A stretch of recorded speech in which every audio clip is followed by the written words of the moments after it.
Well, thank you for joining me for the Sunday school lesson. We have one more lesson in Ezekiel, and then we'll bounce to Daniel, and we'll spend the rest of this quarter in Daniel.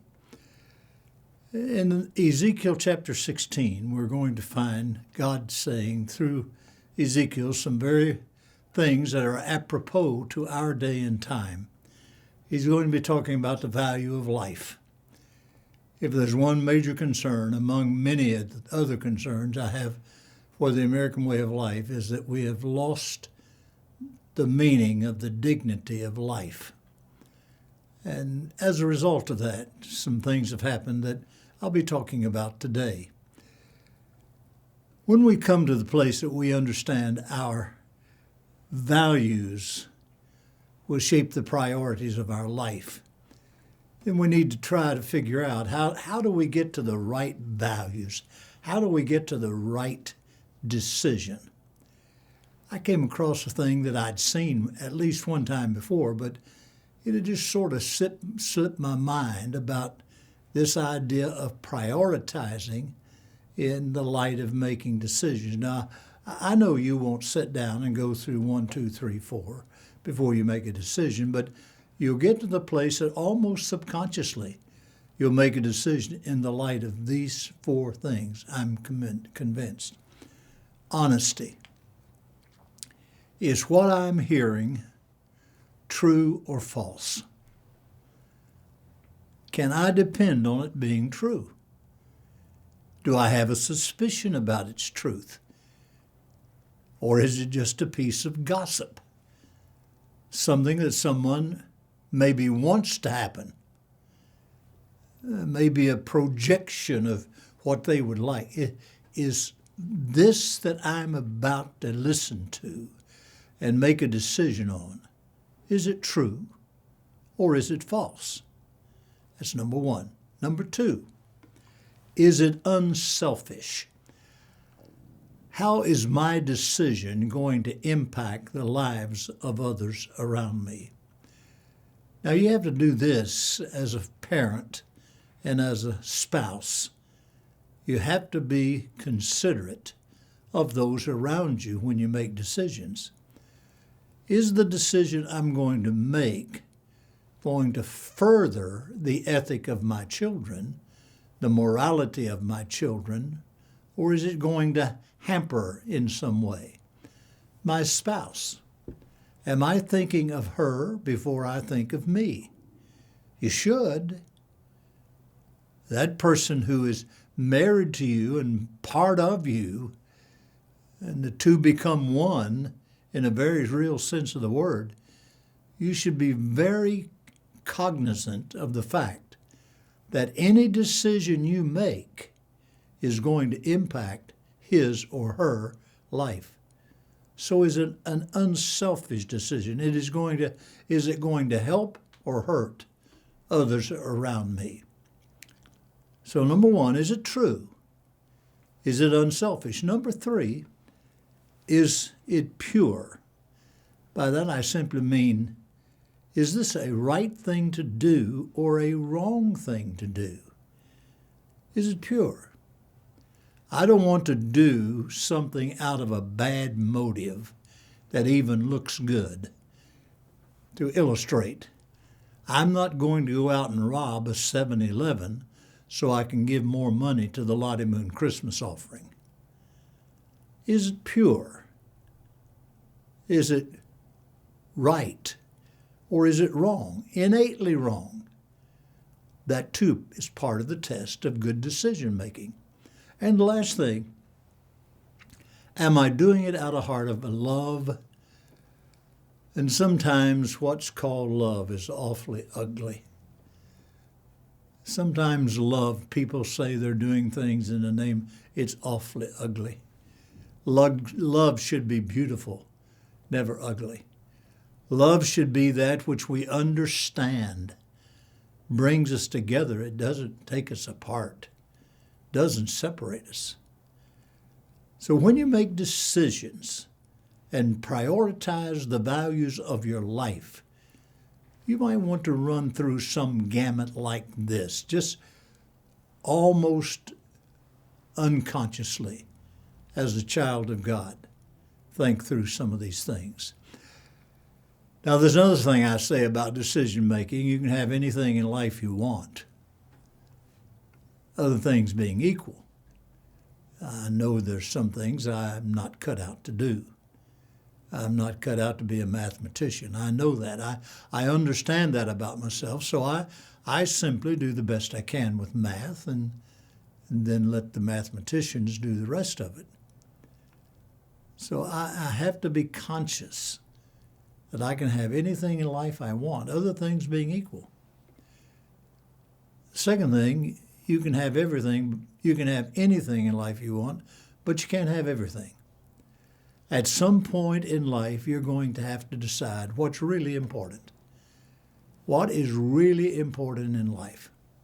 And that's where you'll come down. And then you'll pay a price for having it. Number 3, you'll pay a price. Whether it's good or bad, you're going to pay a price for making decisions.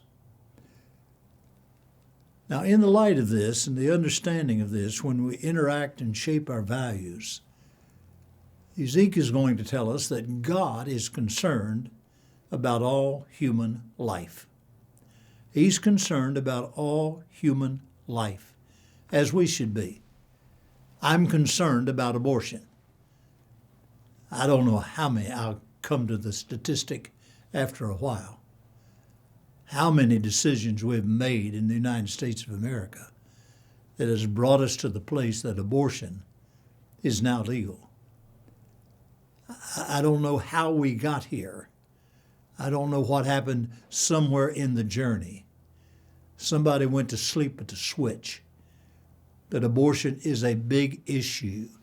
If we don't speak out for the unborn, no one else is. So abortion is a real problem. Euthanasia is going to become a real problem.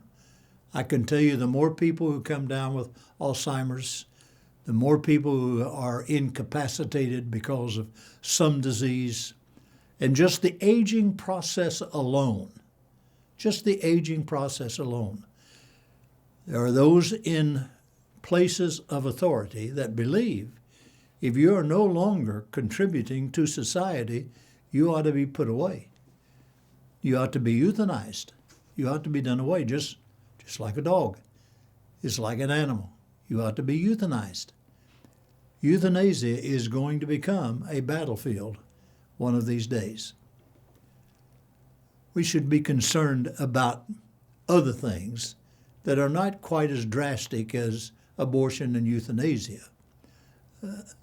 This idea of abuse, demeaning a personality, murder with not even knowing the person, road rage, killing someone because they cut in front of you. That kind of attitude toward life, isolation, just cutting a person off and isolating them from the rest of life. All of these things are part of the value of human life. We were not designed to be alone. Isolation, demeaning a person, downgrading a person, all of that comes into play when we talk about the value of human life. Now listen to Ezekiel in chapter 16, verses 20 and 21. Moreover, thou hast taken thy sons and thy daughters, thou hast borne unto me. You have sacrificed them to be devoured. Is this of thy whoredoms a small matter, that thou hast slain my children, delivered them to cause them to pass through the fire for them? Now, in Ezekiel 16, God's describing what he's going to do for Israel and what Israel has done to him. He had taken the blessings of God. I don't need to rehearse the blessings of God to the nation of Israel. The great Exodus is the great blessing of God to Israel. bringing them out of the bondage of Egypt into the promised land, the great blessing of Israel. And God's going to restore his people again sometime. And God reminds them of the blessings and the restoration that's going to come. He's comparing Samaria, which was the capital of Judea, and Jerusalem, the capital of the southern kingdom of Galilee, and he's comparing them and letting them know, I think I switched those around. I think Judea is Jerusalem and Samaria is the capital of the northern province, which was called Israel when the nation divided. And so as a result of that, as he makes this comparison, he tells them, he gives them two names, compares them to two women. I don't know who these women are. It doesn't say. It says there's just two. He uses the analogy of two women, Aholah, and the other one is Aholabah. And they are doing the comparison to these two women.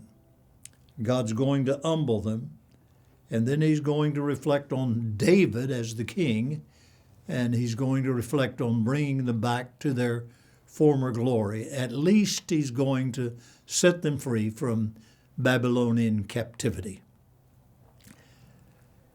Now, in this particular text, he had created for them a way that they could worship him. But rather than worship him, they started worshiping the idols of those around them.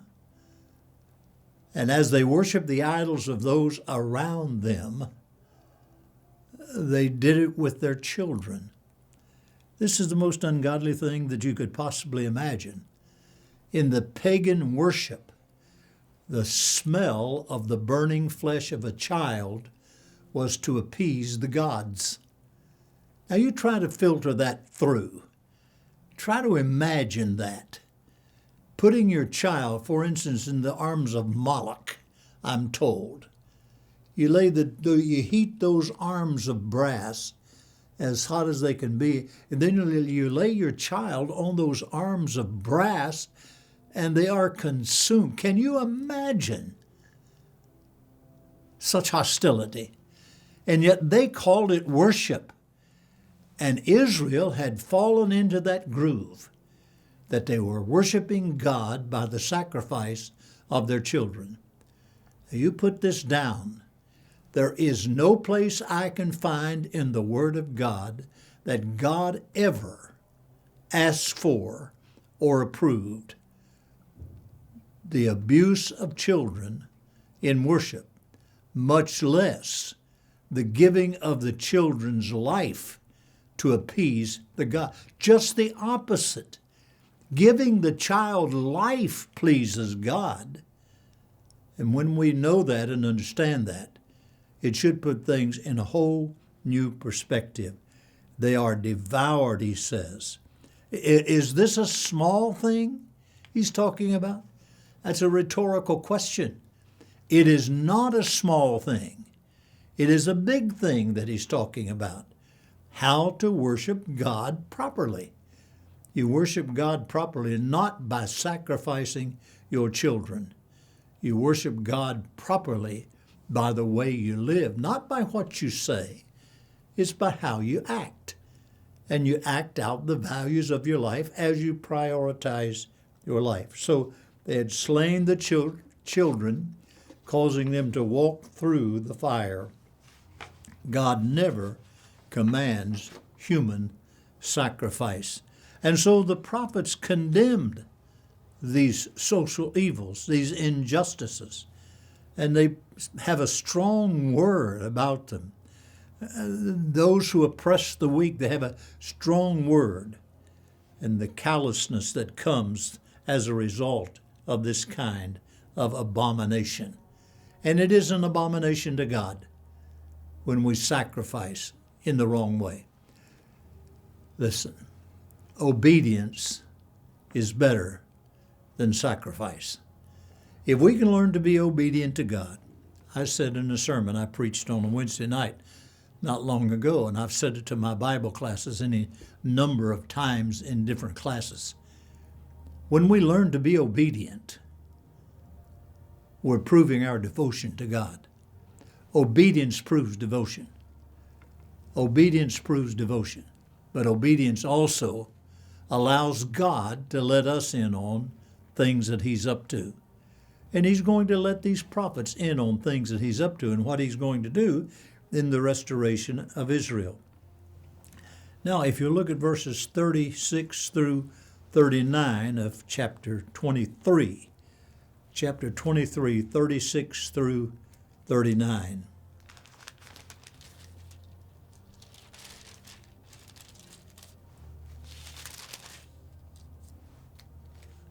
Well, I thought I had them, but I didn't.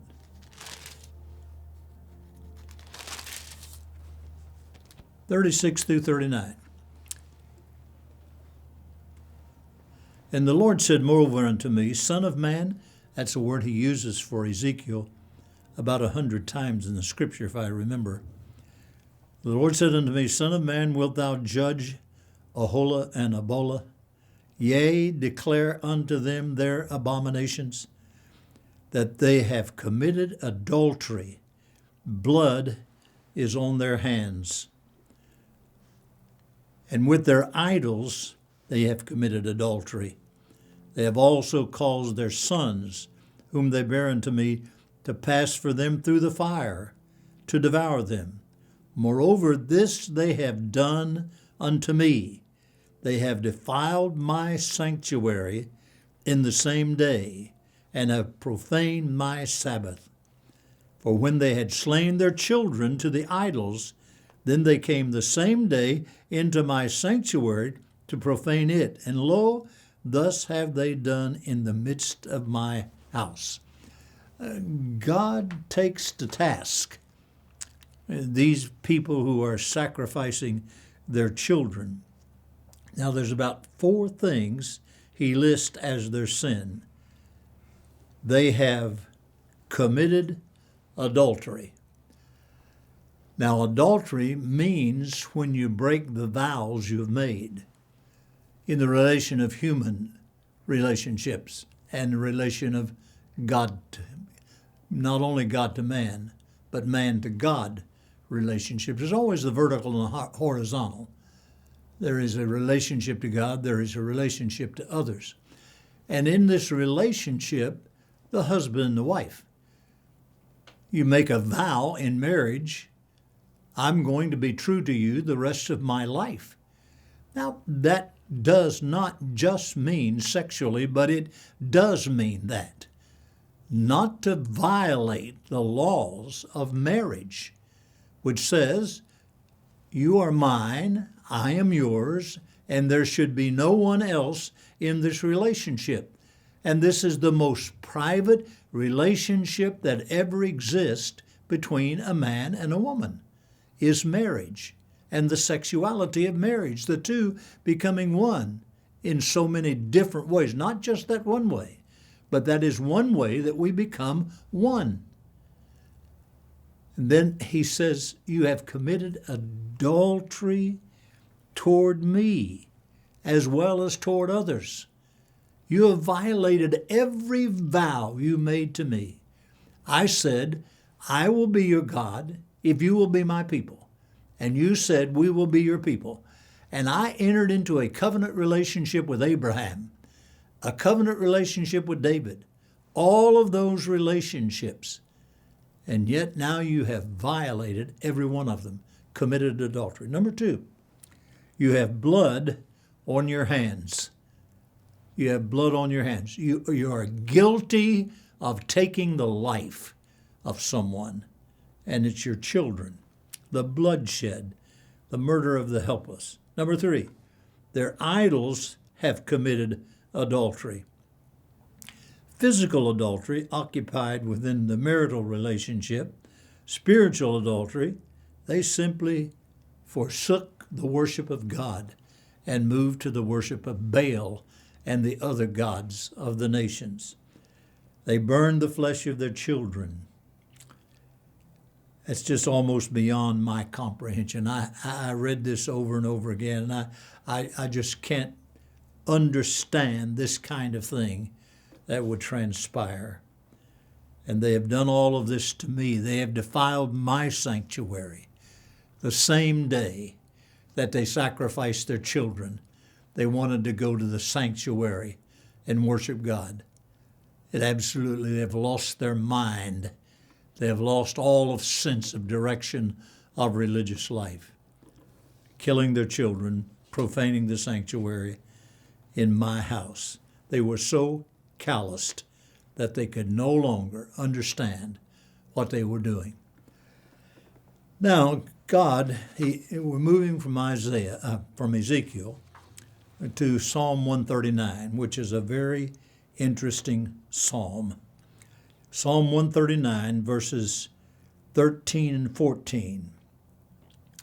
Thou hast possessed my reins, R-E-I-N-S.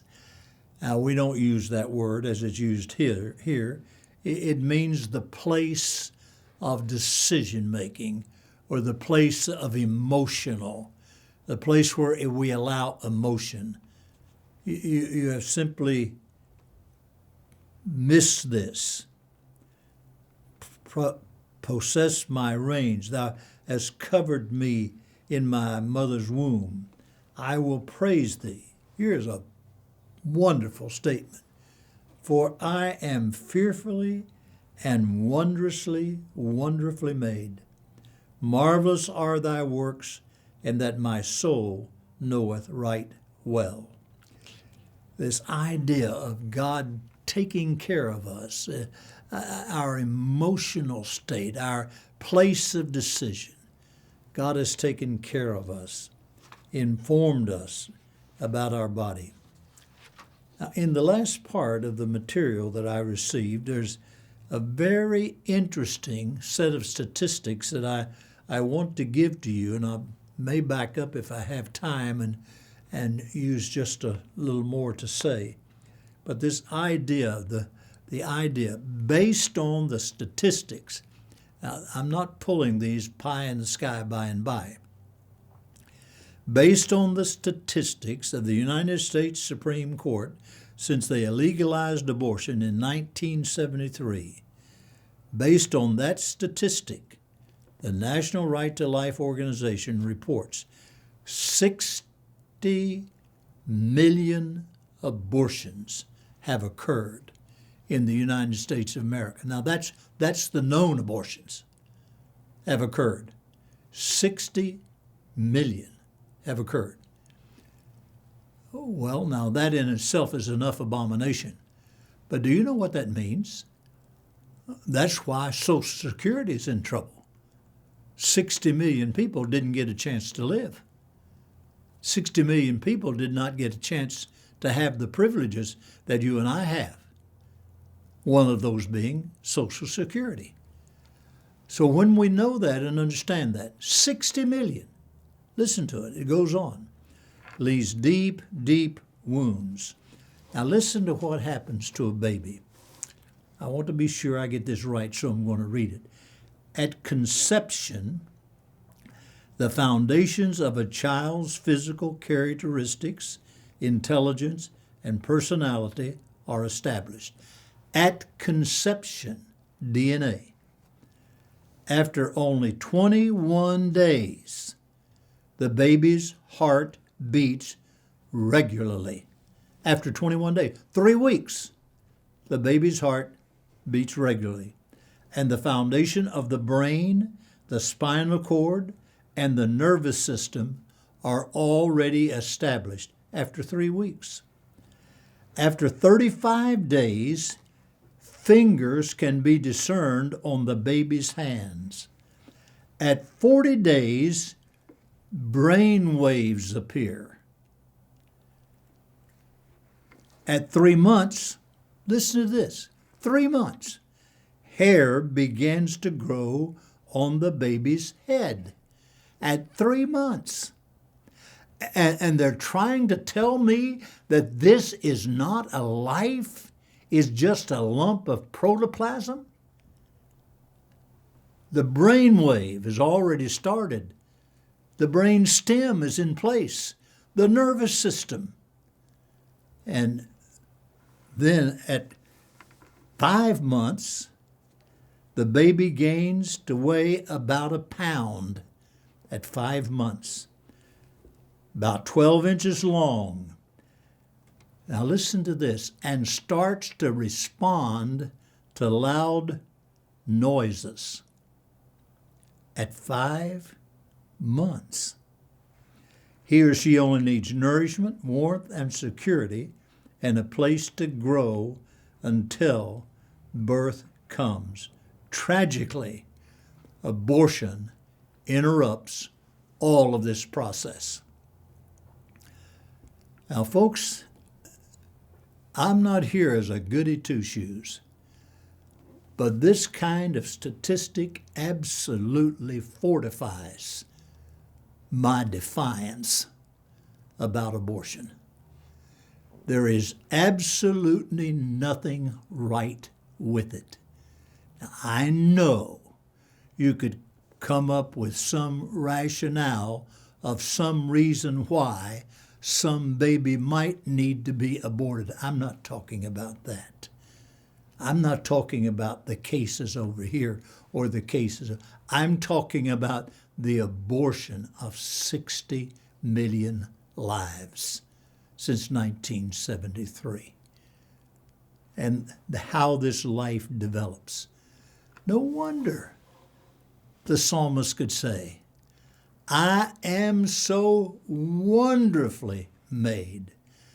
I am so mysteriously made. Every time I go to the doctor and they run some kind of different test, I come to realize how wonderful God has made the human body. And to think it just grew up out of nothing. No. God makes life, and it's precious. And that's what he's talking about. Make life precious. Allow your values to rule your priorities. Well, thank you for listening to the Sunday School lesson today. I trust God's going to give you a good week.